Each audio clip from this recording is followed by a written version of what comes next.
So, get over to the midsection here, we meet for the Consommé demo. All right, everybody, thanks for joining me here. Today we're doing our Consommé, so you may be wondering what a Consommé actually is. In a way, it's very simple, it's a clarified broth. If you see here, this is our chicken stock, and naturally it's not very clear, and we'll do now what we can to make this crystal clear. Eventually it should be as clear so you can read, if you drop a penny into the soup cup, you want to be able to read the date on the penny. So there's a special technique to this. It's a very advanced technique, which you don't even find in many restaurants in these days. So I'll show you how to do this. We have several items. We have our chicken broth, we have some beaten egg white, we have tomatoes, we have chicken, ground chicken, this after all is going to be a chicken consommé, and our mirepoix flavor vegetable and a sachet. So first thing we have to do here is we have to whip the egg white. Remember, as we discussed in the lecture, whipping the egg white is crucial, since it helps you to denature the proteins. It doesn't have to be all that frothy, it's just, it needs to be liquid from this mucus-like stage to a liquidy stage. So once this has happened, we can combine this with our ground chicken. So we just use now our pot, goes right in here. We add our ground chicken into this. And this could be ground beef for what it's worth. If you like to make a beef consommé, you would use beef stock and ground beef, of course. So we add salt right now. It just doesn't only serve for seasoning, it also helps to denature the protein. So mix it well. You see, after a while, you will have a more or less homogeneous mixture here. And then after a while, you feel the mixture gets a little more stiff, like you make your own meatloaf. So just mix it very well. And you see, I've changed to a wooden spoon now because the ground meat will just get stuck in the wires of a whisk. So I'm using a wooden spoon now.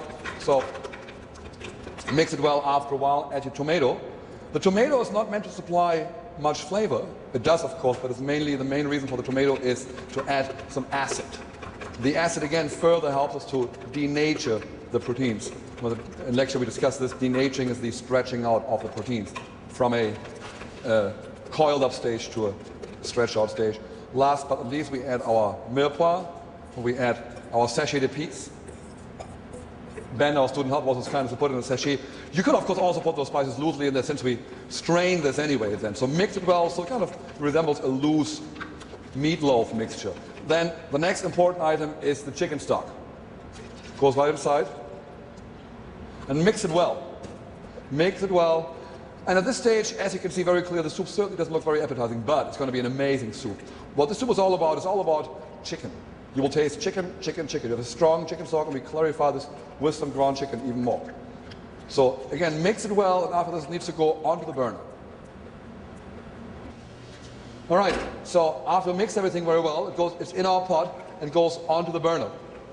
As you see, we have it on a very high heat here, so therefore we have to stir this constantly all the time. If you don't stir this, all the ground meat will sink down to the bottom of the pot and would scorch right there and would destroy the entire clarification.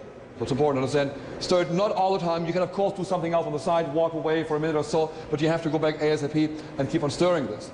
So this will now take us approximately a good 10 minutes, and I will give you a call once it's coming to a boil at a crucial moment, what to see and what points to look out for. All right?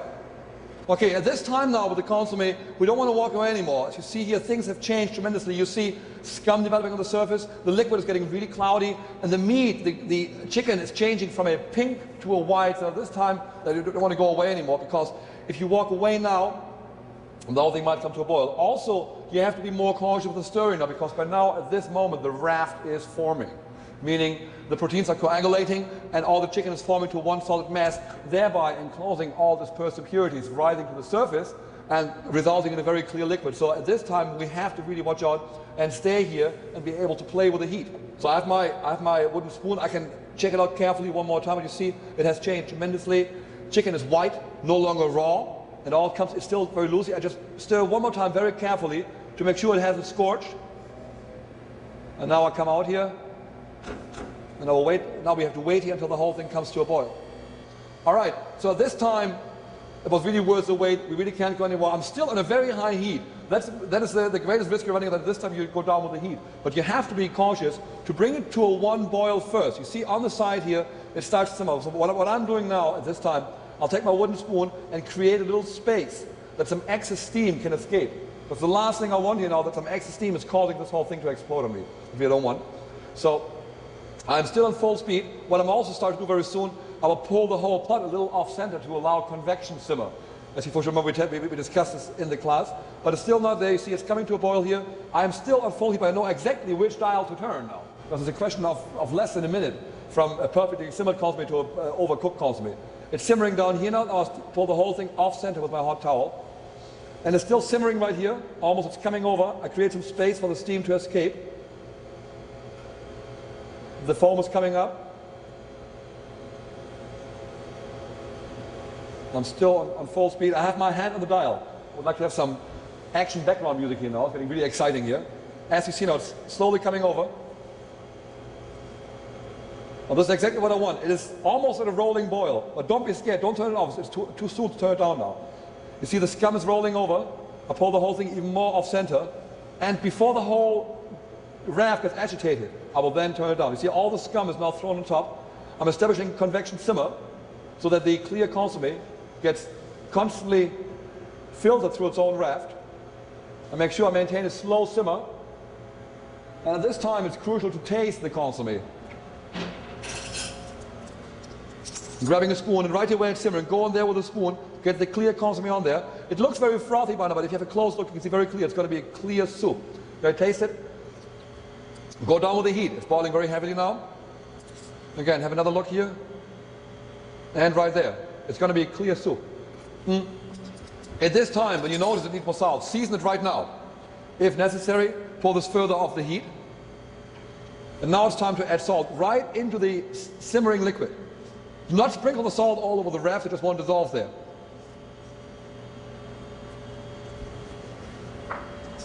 Verify seasoning one more time. And that's all we do at this time. Let it simmer for about 45 minutes, and then I'll call you back later again to show you how to strain it. Great. The consommé is done now. As you can see, it has turned out to be a very clear liquid.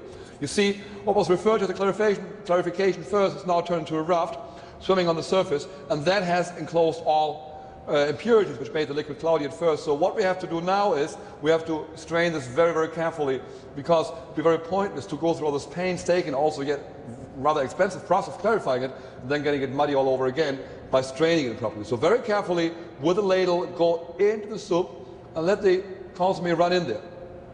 And we strain it through a coffee filter. So this will make sure that all other impurities are gone. Right into there.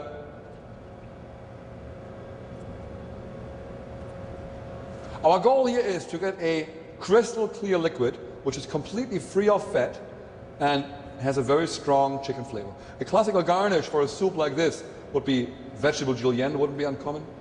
Some chicken would be very common. Whatever you garnish with, however, it's very important. If the garnish requires to be cooked, such as vegetable julienne or chicken, cook it separately. Do not cook it in this soup. It might make the whole thing cloudy again. That's important to understand. So now I'm coming to the bottom almost. I'm now tilting the pan to get more out of it. You want to make sure to get as much as possible without squeezing it too much, because that will just cloud the whole soup. And there we go. At the end, make sure you strain it all. The good thing about using a coffee filter is that most of the fat, which was still swimming on the soup, now actually gets stuck in the coffee filter, and you really don't want any fat in there. So leave it all back here. If you should still have some fat on the surface, take a coffee filter, paper towel, what have you, rip it in little pieces, and just briefly drag it over the surface. And this will absorb any excess fat which might still be on the consommé. Again, our goal here is absolute crystal clear, no fat whatsoever. Also important at this moment, you have to taste it. After we've removed all the fat, we'll do that. All right, this time now, grab a spoon and taste it and adjust as necessary. Get ready for a treat here. And classically, a consommé will be served in a preheated soup cup. Very important to understand, because a soup bowl is just too wide, allowing for lots of evaporation, would cause the soup to cool down rapidly. So therefore, I'll just show you now how we would normally serve it. Crystal clear soup. And at first, if you've never seen this, it looks like an understatement of a soup. But essentially, it's a crystal clear, very strong flavored soup.